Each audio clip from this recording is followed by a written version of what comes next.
Hey guys, I'm here with AIT, and this is me. My name is David. I'm an artist, economist. I don't know about economist though. Artist, economist, philosopher. Yeah, mostly an artist though. Yeah. What first drew you to photography and filmmaking? Mostly being tapped into pop culture. Like growing up, I was really exposed to a lot of artists, music videos, and it got to a point where I was like, yeah, as much as I like enjoying watching it, I was like, I could probably make some cool stuff too. And the practical part of it, I didn't really realize I could do until I moved to Toronto.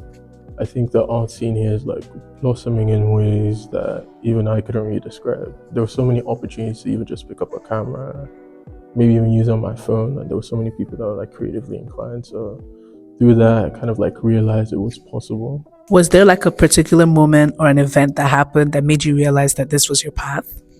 Mm, I don't think there was a singular moment. I think like I continually have those moments where I'm like, yeah, this is it. Like whether it be through fashion or maybe even through music or maybe I don't know, just like drama at school. Like the most recent I could probably think of is like going through Gabriel Moses' photo book or watching Travis Scott's Drug You Should Try music video or anything Og puts out. Those three, I guess, like are mostly like huge influential figures that make me realize like, yo, this shit is awesome. I could do this shit for real. How does your African heritage influence your photography style? Uh, the thing is, before I knew anything about taste, like internationally, like I was grounded like back home. So like a lot of my early on influences, like Will Wizkid, Davido, etc. Mostly like the energy. Like I noticed like the videos that they made weren't necessarily something like I could see myself making, but then I think that energy within itself made me think like, yo, I could definitely put this into like some other way because I can't make music to save my life.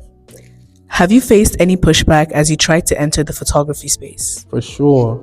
Um, the biggest one or the most significant one is being a Nigerian son, firstborn child out of four.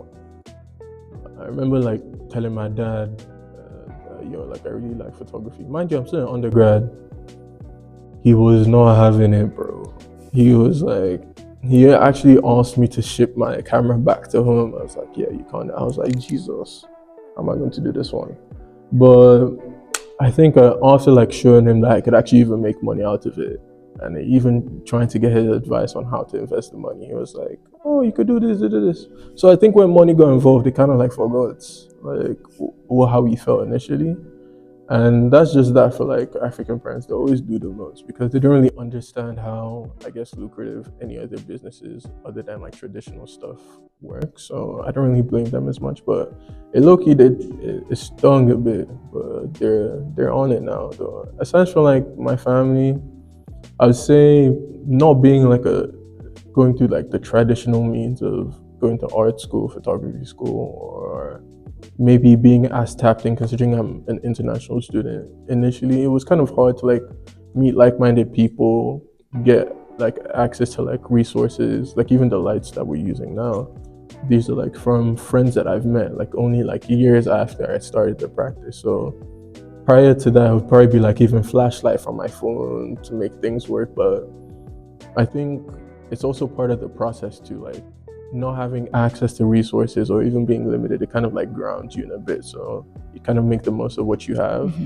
And it really shows like if you really want something to get done, you get that shit done regardless of what you have. So I would say even with all those drawbacks, they're kind of really necessary to like make me who I am today. So yeah. In one sentence, how would you describe your artistic mission? I'd probably say raw and true. I think I only need two words because in truth, a lot of the stuff I do make are either reflective of like things I've gone through or how I'm feeling. And I try to like evoke that same sense of like emotion through how people see my work.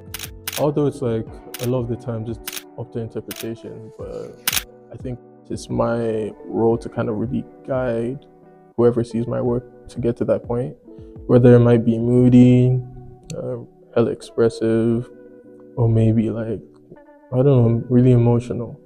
But I would say at the end of the day, like raw and expressive for sure. Like those are the really two things that guide my mission. This is Africa in Toronto.